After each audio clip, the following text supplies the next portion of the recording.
Hello everybody, my name is Gabrielle Fuerst. I am the Chief Sustainability Officer of CAP Management. Thank you for having me today. I'm excited to talk about sustainability and what your HOA can do and the role that you all play in that. So sustainability, it's a broad term and it's used in a lot of different ways. So you'll see a bunch of different definitions for it. It's not a one-size-fits-all definition, but the way I think about it and the way folks at CAP think about it is anything that preserves a natural resource. So that could be water, that could be clean air, that could be energy, all of those things.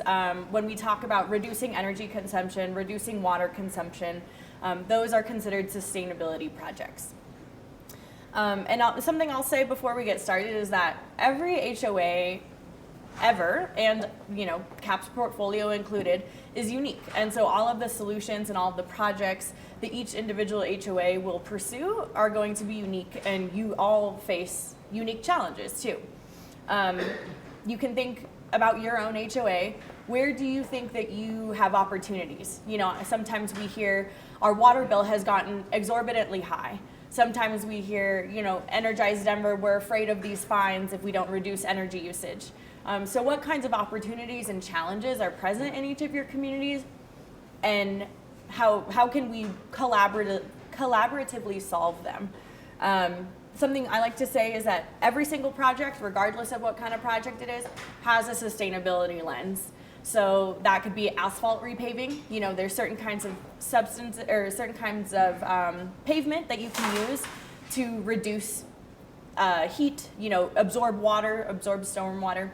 So every project can be thought of in a sustainability way. And so I encourage you all to do that. And I just quickly wanted to shine a light on CAP. So this is our vision. We partner with HOAs so they thrive through social, economic, and environmental sustainability. So we have sustainability in the very core of our business, and it is something that we strive for each day. So we serve HOAs today, envision the industry tomorrow, and cultivate the company always. So the portion that we'll kind of be talking about today is industry tomorrow. This is a realm that a lot of HOA management companies do not focus on. It is a realm that a lot of HOA management companies maybe turn a blind eye to. But there is so much work to be done in this space, and we're trying to be the pioneer in that. So this presentation will focus on the local landscape in terms of regulations and ordinances, and what you all as HOA boards should be prepared for and should understand, so that you can help guide your community to compliance with all of these different regulations. As you can see, there's a handful. If you're located in the city of Denver, you're probably well aware of Energize Denver. There's building electrification codes that are going to be rolled out over these next handful of years. Some of them have already rolled out. The Green Building Ordinance, previously this was known as the Green Roof Ordinance. They've changed it slightly so it's not just applicable to the roof that you're installing. And then Colorado has its own building performance program at a statewide level. So we have a city building performance standard, which is Energize Denver, and then we also have a state one here in Colorado. So I'll go through each of these in turn, and obviously I'm a resource for after this if you guys have any questions. It's going to be a lot of information. I apologize up front. Something I do want to say is these programs are constantly being revised. The city especially has gone through a very robust community outreach process where everyone's input was welcomed, and they have since now adjusted the way that the policy works in order to address those issues that folks have mentioned. So I'm going to just quickly zoom out and talk about why should we care. This is not the conversation for today, but it is the crux of the conversation, so it's worth mentioning, is that climate change is happening and it is human caused. And we need to do our part to reduce greenhouse gas emissions all over the country, all over the world. This is not something that is unique to Denver. This is certainly not unique to Colorado. This is something that's happening all over the world. And here I just included some screen grabs of different articles that are happening in Denver and in Colorado. Obviously, we've been talking a lot about the LA fires today, but the Marshall fires, those swept through Colorado. That was pretty much a brand new thing for us, so close to a city. Just all kinds of forest fires. there's a phenomenon called the heat island effect, which is the phenomenon that urban areas are actually 5 to 10 degrees hotter than their urban counterparts. And that's because there's so much concrete and asphalt and buildings in these urban areas. There's not enough trees to absorb that heat. There's not enough grass to absorb that heat. So you'll find this all over the country, all over the world, that urban areas tend to be much hotter than rural areas. So Denver has a lot of work to do. And we all know that Denver has been getting hotter over the past 10 years, 20 years, however long you've been here. So that's just a little bit of background, and I encourage you all to look into some of this stuff if it's new information to you. So we'll start with Energize Denver. Energize Denver was adopted by City Council in 2021, and it set a goal to reduce the city's greenhouse gas emissions 80% by 2040. They call this goal 80 by 40, 80% reduction by 2040. That is really significant. The 80% of emissions is huge. And what the city found when we did a greenhouse gas emission inventory is that nearly half of all the greenhouse gas emissions in this city come from multifamily and commercial buildings. So almost half of all of our greenhouse gas emissions come from these big buildings that you see around town. As a result, reducing emissions in this sector is absolutely critical for Denver to reach its goals.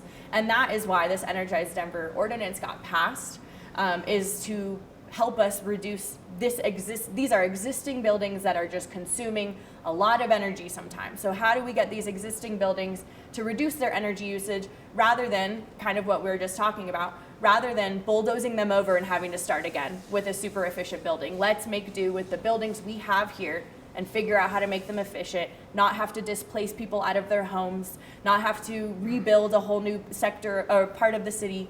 So that's sort of the point of this ordinance. The ordinance contains two parts. So there's one section for buildings under 25,000 square feet, and then there's one section for buildings over 25,000 square feet.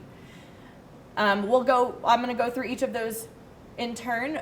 We're going to start with the small buildings program, less than 25K, and then we'll move on to the large building program. It's important to note that also the city recognizes that there is, a lot of financial burden. In order to achieve these energy reductions, there is a lot of investment that must be made into these communities. However, it's really important to think about the long-term payoff of a lot of this stuff. Reducing energy consumption, reducing water consumption, all of these things reduce the amount that you pay as an HOA for your energy and for your water. And so while it seems like an astronomical amount of money to pay up front for some of these, the long-term payback makes it so that you see the return on investment in 5, 10, 15 years. So this is that small buildings program. This is for buildings under 25,000 square feet. There are 3 main target years that folks should be familiar with if you are a small building in this category. 2025, 2026, and 2027. This program is more prescriptive than the large program, so that means that there are just sort of some certain things that you kind of have to check off, and you have to have an engineer come and make sure that it's actually those prescriptive requirements are complete, and then you're sort of good to go. So those items are for residential condominiums, which is something that I will help all of these buildings in this category. We're going to pursue the residential condominium alternate compliance option, which basically just requires action in common spaces. So for a lot of the small buildings, if you're not a residential condominium, you have to take the entire building into account. This alternate compliance pathway makes it so that you only have to focus on your common area, because we know that making people do things in unit is not allowed by the HOA. You're not allowed to force certain things within units. And so that's why this alternate compliance pathway exists. What you have to do is convert all of your common area lighting to LED. All of the common area lighting that can be on motion sensors should be on motion sensors. Obviously allowable by the fire department. If there's places where you aren't allowed to do motion sensors, obviously that is okay with the city. And then 100% of your common area electricity must come from renewable sources, whether on-site or off-site. So this topic is going to get a little, maybe a little bit confusing. but I will do my best to explain it. So we know that for a lot of small HOAs, getting rooftop solar is not an option. It is not financially feasible. Maybe your roof is too small, maybe your building is too old, all of those things. So off-site solar, or what's also called community solar, is an option where you as a resident get to offset your electricity usage from some solar garden that's off in the middle of some agricultural field somewhere else in Colorado. You'll see some of these massive solar arrays, you know, panel after panel after panel after panel, if you're driving in an agricultural area and maybe driving up to Fort Collins or what have you. Those solar panels are generating electricity and they are pushing that electricity to the grid. You as a consumer can choose to offset your individual electricity usage with the usage that's coming from that renewable source. Obviously, that solar panel is not tied directly to your unit. You are not actually directly using that electricity, but the utility, Xcel, will give you a discount on your electricity bill for choosing to offset it with a renewable source. So often so it's no cost to sign up as an individual owner or resident. You do not have to pay anything to sign up for community solar. And oftentimes you'll see about a 10% savings on your electricity bill each month. So this is actually a great compliance pathway if your community does not want to invest anything right now or doesn't have the ability to. This is a good sort of Band-Aid to help you guys financially prepare for some of these bigger expenses that might be required. And I will say, so 2025, 2026, and 2027, each of those target years are for buildings 5,000 to 10,000, and then 10,001 to 15,000, and then 15,001 to 25,000. So each of these target years depends on how big your building is, which again, I am sort of the point person for all of these programs, and I have been communicating with your communities about where you fall in all of these ordinances. So if you have any questions, you're absolutely welcome to reach out to me. So now we're going to move on to the greater than 25,000 square feet program, which a lot of you probably are more familiar with because it's a little bit, it's much harder to achieve compliance, and it requires some of these really big capital improvement projects sometimes, whereas the small program is just about LEDs and community solar. There have been some updates in the past just month about what Energize Denver, what goals they're trying to achieve. So previously you may have heard that there were 3 target years, 2025, 2027, and 2030. Now they've adjusted the program so there's only 2 targets you have to meet. So what used to be 2025's target year is pushed to 2026. 2027 is eliminated entirely, and then 2030. So 2026 and 2030, those are the 2 big goals that buildings over 25,000 square feet have to meet. The way that Denver has assigned goals for each building, you'll see this table here that with all of these different building use types. So movie theater, medical office, multifamily housing, food service, all of these different building use types have a different goal. On the right-hand side is the goal that they're trying to reach. So you'll see I highlighted multifamily housing. Multifamily housing is 44.2. That's the magic number that all multifamily housing units are trying to reach by 2030. And what does that mean? Yeah, so great question. So these numbers represent EUI, which stands for energy use intensity. So what that basically means is the amount of energy you are using per square foot. So it's how many, natural gas and electricity, let's put those into one common unit and then divide it by square foot. And then you'll get a number like 50 or 60, whatever it is. And so the one that multifamily housing is trying to hit is 44.2. In 2019, and some buildings were not benchmarking that early, some buildings' baselines are 2021 or 2022. Based on whatever year your baseline is, the city took that number and then the 44.2 number in 2030 and assigned a straight line path to help you achieve compliance. So that is how these interim targets were determined, is because they took your baseline, they took your final, they drew a straight line, and then those in the middle along that line are your interim targets. I will say though now, this looks a little different. So this 2027 target doesn't exist. And this 2025 target is now pushed to 2026. So this is a little bit outdated. There's new guidance coming. There's new guidance that's going to be released in a couple months. I'll talk about that here. So are there any questions just about how the goals are defined? Okay. Yeah. So that the 100 is what it was in 2019. Yep. Okay. So, but 44.2 seems to be based on how much electricity and gas you're using. Mm-hmm. It's not a percentage. No. So I just don't. Sure. Yeah, here, I can explain this a little bit more. So this graph, there's 3 different lines and 3 different colors. Each of those represents its own building. So these are comparing 3 different offices. Exactly. So in 2019, this building its EUI was 100. That's not a percentage. Their EUI could have been 109. It could have been whatever it was. Yeah, it's whatever that number is. Exactly. And so the office buildings have to get to 48. So that's the straight line they draw. Okay. Yeah. Is that clear? Yeah. Cool. Whoa. Okay. So if you do not meet your targets, the city will fine you.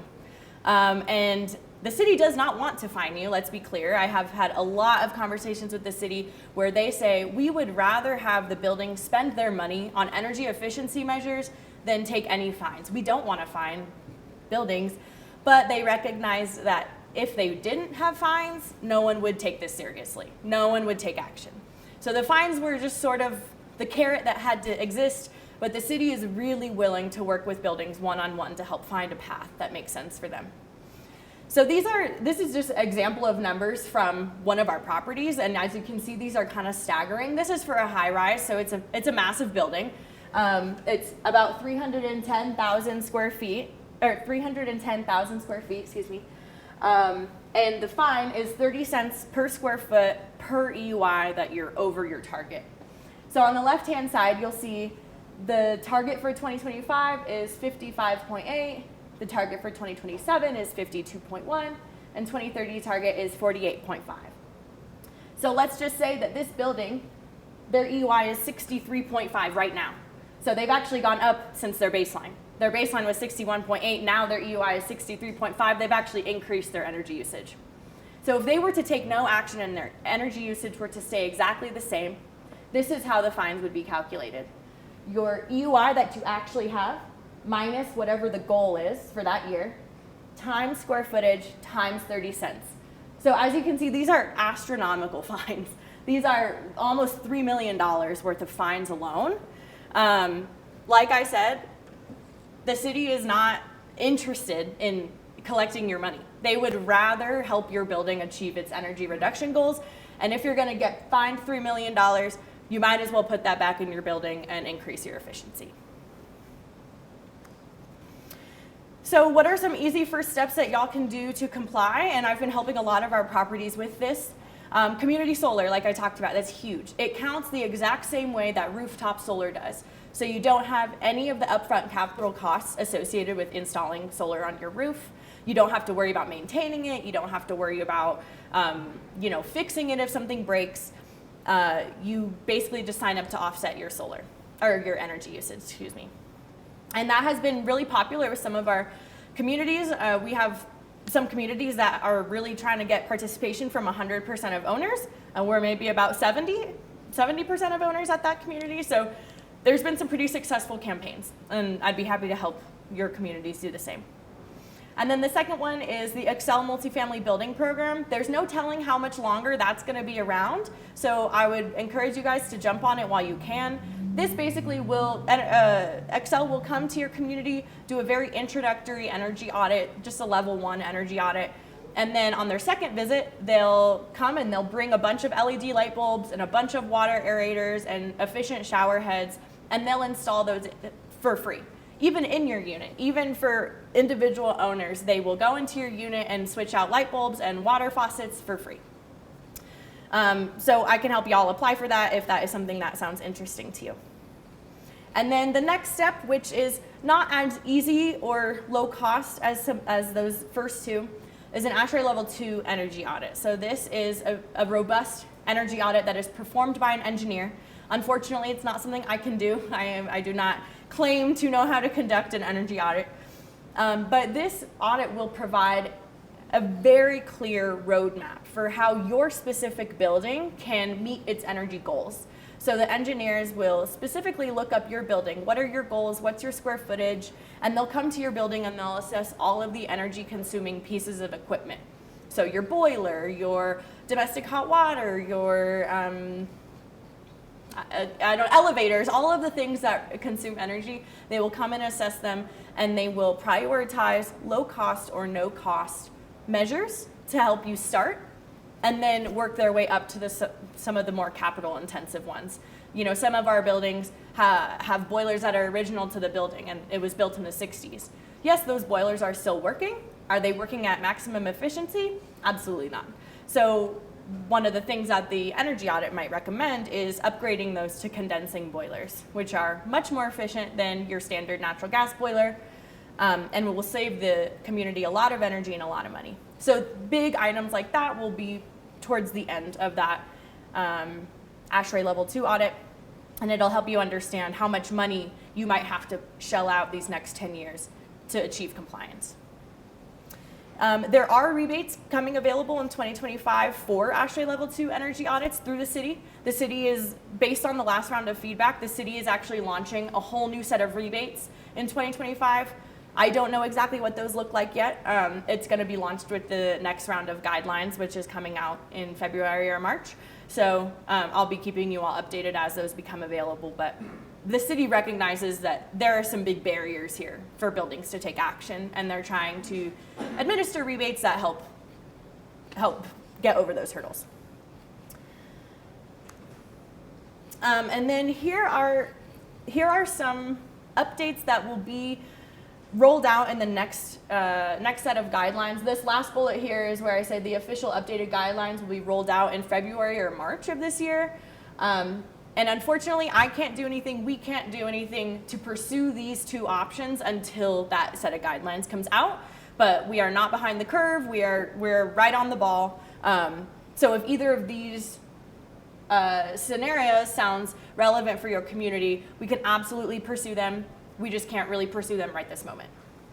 The two new things that are being rolled out for condos specifically, one of them is the residential condominium alternate compliance option. So in the small buildings program, there's a specific alternate compliance option for residential condominiums.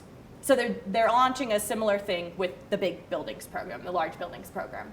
So what you do have to get an ASHRAE Level 2 energy audit in order to pursue this, because they want you to know, what do I need to do? You know, these are the things our building needs to do, and it will require you to put together a timeline of when your community plans to do these measures, prioritizing those measures with less than 5 years of a payback period.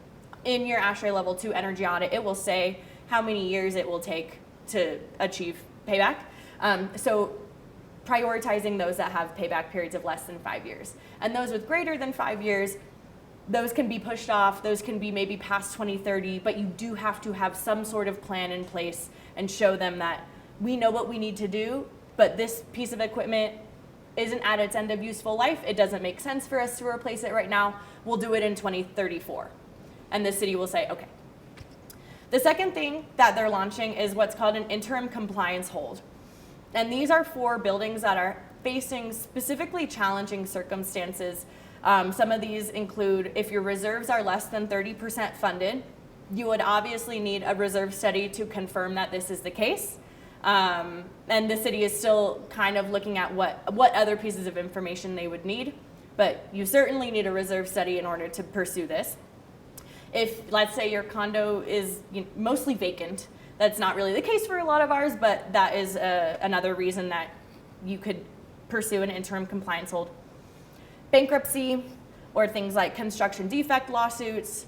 I have a hunch that a lot of different kinds of lawsuits could fall into this category, but it's just a matter of working with each individual property and seeing what sorts of challenges you're facing. And what the interim compliance hold will do is basically pause. It kind of gets rid of your interim it gets rid of your interim targets and basically puts you on hold for 24 months, so 2 years. And then if that circumstance is still persisting after 24 months, you would just have to apply again to extend it. But at some point, you will be required to reduce energy usage. The city is not going to let you indefinitely put off your energy goals. You have to show some sort of forward momentum. Is that clear before we move on to the state program? Mm-hmm. So the common area thing you talked about in the smaller buildings does not apply in bigger buildings? Right, right. Yeah, the big buildings program takes into account the entire building's energy usage, including in unit. Mm-hmm. How do we get our building-specific data? Yeah, there's a link on the City of Denver website that I'll provide. It's actually not in this presentation, but I'll provide it after the fact. And you can type in your building address, and it'll show you all your goals, and if whether or not you've gotten a target adjustment or a timeline adjustment, and all sorts of stuff. Okay. Are we allowed to see like unit consumption? Unfortunately not. So the question was, are we allowed to see unit consumption? No. And me on my end, I can only see aggregate energy data. I can't even see individual unit. And so it does pose an issue, right? Because you can't target those units that are using the most energy, and you don't even really know which ones are.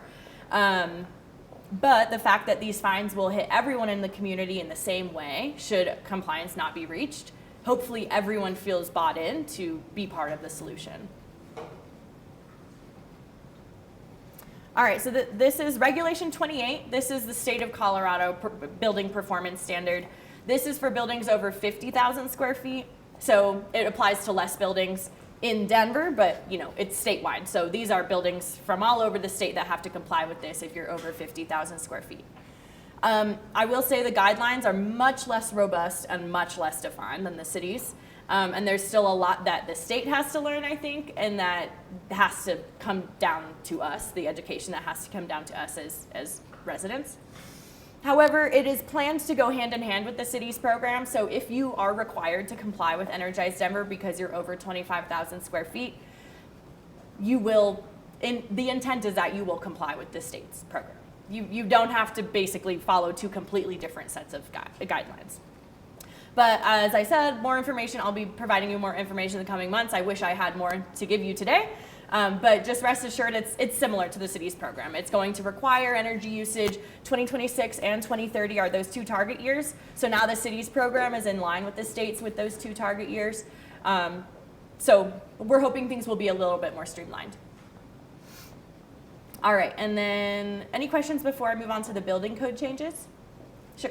How are they calculating the square footage, or where does that come from? Is that based on assessor records, or? Yeah, so the question was, where does the square footage come from? How do they know it? Is from the tax assessors, whatever they have in their database already. However, we have found that a lot of the square footages have not been correct. And so if your square footage is different from what is listed, that can have a drastic effect on your EUI and where you stand and where you're heading. So an engineer would be required to come and basically assess the square footage of the building, submit a formal target adjustment to get your square footage changed.